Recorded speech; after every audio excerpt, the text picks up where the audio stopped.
do you approach coaching clients with gut health concerns, or what are the common strategies you use to help clients to improve their gut health? Yeah, so gut health is actually pretty complex. Until today, I am still learning. So there are different approaches that I take. So one of the things that I do. So when it comes to weight management or lifestyle, there are a lot of misconceptions. So what are some common misconceptions, and how do you address them with your clients? There are definitely a lot of misconceptions. Mm-hmm. So one of them is, for instance, when it comes, whenever that you decide to go through a weight loss journey, often people feel that, okay, they need.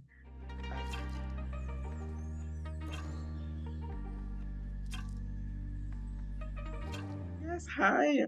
Yeah, thank you so much for the invitation to your podcast. It really means a lot. So yes, my name is Elza, and I am a certified health and a life coach as well. I'm located in Montreal, so in Canada. I practice in both in English and French as well.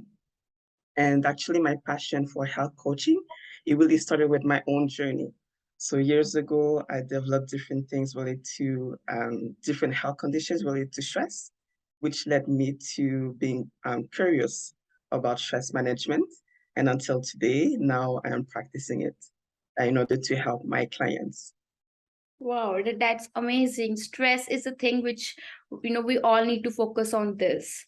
So could you please tell us more about your experience with stress management, coping skills, and how these techniques can benefit one person to improve their overall health and well-being? Yeah, so when it comes to stress, it's definitely complex. So I am actually someone that is naturally stressed, meaning that I often overthink and Mm. analyze a lot of things. And then with life circumstances or, experience, right? At some point, I developed different health conditions like such waking up daily with headaches or migraines, high blood pressure, weight gain, skin conditions, and the list go on. So the more that I realized that something was going wrong with my health, Mm-hmm. and even though I was going to the annual, doctor's appointment, it was hard for them to identify what was going on. So Mm-hmm. then I did some research, and then the more that I went through different studies, I realized that, oh, that was interesting too. I basically learned about stress management. It was really eye-opening. And then the more that I learn about it, the more that I recognize myself and all the symptoms I was going through. So that was the green light for me to um, learn more about it. So what I did is that I literally took my own body, almost like a laboratory, right? So I took some Mm-hmm. notes and make sure to review, to take note about the symptoms, and then to put into practice what I was learning. And Mm-hmm. then the more that I put into practice what I was learning, then I saw some great outcomes. And then since I am someone that just is naturally like to help other people, that led me to certify in stress management. And then afterwards, I did more certificates to make sure to learn how to coach people to change their lifestyle, right? So that's the road that I took. And yes, it has been definitely a blessing to help others as well, in my family, my friends, and the clients as well, professionally. Mhm. Wow, that's amazing. So, basically, you have gone through that phase first. You have, Yes, gone through it. You face it, then you studied about it, and now you're helping the other people. Wow, that's amazing. ex- Because mostly people give up, but you work on that, and now you're helping the other people. Wow, that's an amazing and inspiring story. thank you. So, how do you approach coaching clients with gut health concerns, or what are the common strategies you use to help clients to improve their gut health? Yeah, so gut health is actually pretty complex. Until today, I am still learning. So there are different approaches that I take. So one of the things that I do is that I help my clients to really learn how to pay attention to their own body. Okay. So for instance, one of the exercises that helps a lot is to track not only the type of food that they are eating, but also how do they feel after eating or like 1 or 2 hours afterwards, and what's the context whenever that they feel bloated, for instance, which is one of the common um, thing that happen when it comes to gut health, right? So by knowing the context, how you're feeling physically or emotionally, and the type of foods that you're getting, that already gives you a lot of insight and answers. And often after only doing that exercise, they come up to me at the following call. They let me know already what they have observed. So with that in mind, afterwards, then it's easier, right? By knowing at first the root of what may cause different symptoms, how to come up with a solution to overcome them. So Mm-hmm. that's definitely within my expertise. Sometimes what the participant need is only like a reset, like to detox the body. So the cleanse program that I have, it's not about like a juicing cleanse and so forth. You can still eat, but you basically limit the inflammation type of foods. And again, that's another exercise that helps a lot to identify what are the foods that leads to inflammation, migraines, and Mm-hmm. other symptoms, right?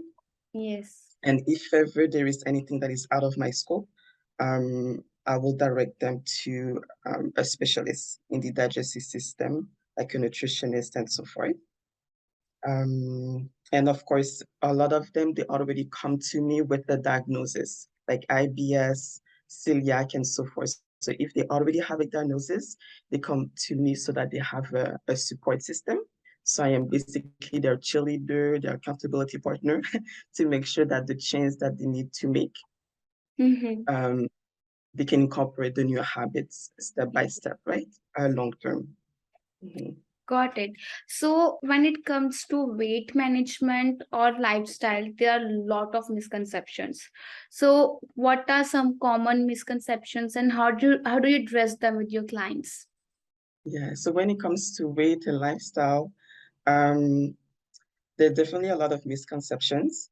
So Mm-hmm. one of them is, for instance, when it comes, whenever that you decide to go through a weight loss journey, Uh-huh. often people feel that, okay, they need to rearrange their schedule all over so that they feel that they require a lot of time to make Mm-hmm. some changes.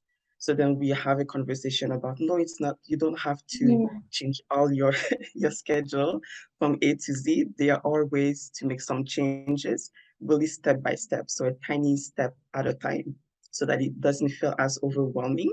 And then at the same time, your body gets used to the new changes, right, that you're making so that they can last long term. Another misconception is whenever that you're starting like a weight loss journey, let's say that there is a plateau or like some weight fluctuations, Mm-hmm. often there is some frustrations, right? And then often the clients may feel, oh my God, nothing is working. What's going on? I have this and that. So it's about having that conversation about fluctuations, plateau, they are expected. It's part of the journey. Mm-hmm. So whenever it happens, that could be either the green cue to do something new, Mm-hmm. or we have conversations about the scale is one number, but I like to remind the clients of the other things that may have changed since the beginning. So I will ask questions about, okay, how is your energy level these days? How is your stress level, your quality of sleep?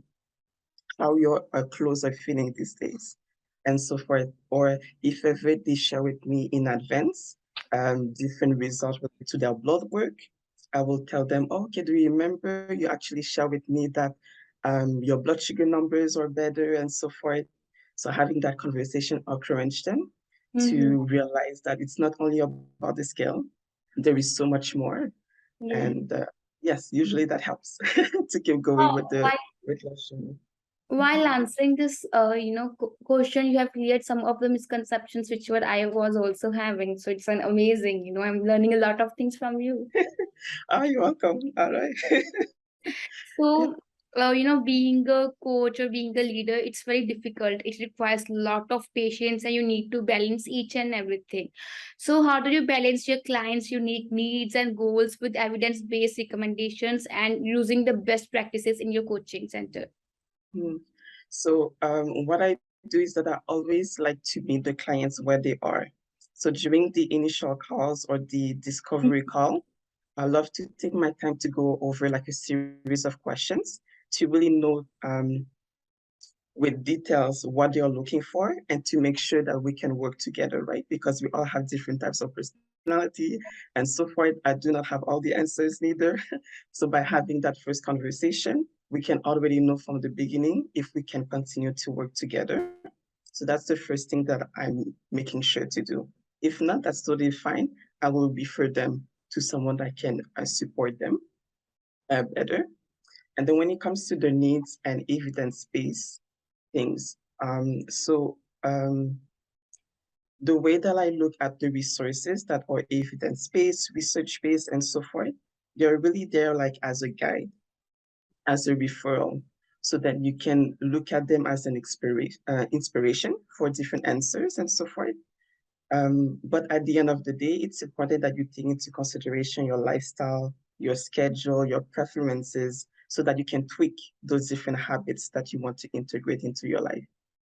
So they're there as additional support to our conversations whenever I send like resources by email and so forth.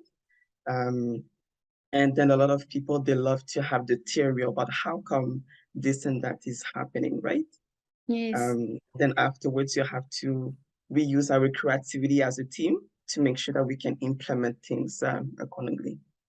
Yeah. Yeah, and the best thing in this whole part is like in the starting your tour, you go one-to-one call with the client, you talk to them, you understand whether you're able to solve the problems or not. And when you think that this is not my cup of tea, I won't be able to handle it, you simply let them free. But some of the coaches, simply manipulate the clients just to have the money or other Oh, things. But you are not following that path. You are true to your passion, yes. which is an amazing thing. Everyone cannot do this, especially in this century where people are running behind the money and fame. It is the health of the person first. That's the most important, especially with my own experience too. Like it's so Mhm. important, right? Um Yes. to follow our gut and then to make sure that we have the support that we need. Yeah. Yes, I agree. So, Elza, I am sure you must be having number of clients with the number of successful stories. But can you please share one successful story which you remember all the time and which motivates you to do more? Yes. Um, the one that I have in mind is it was actually happening during COVID, right?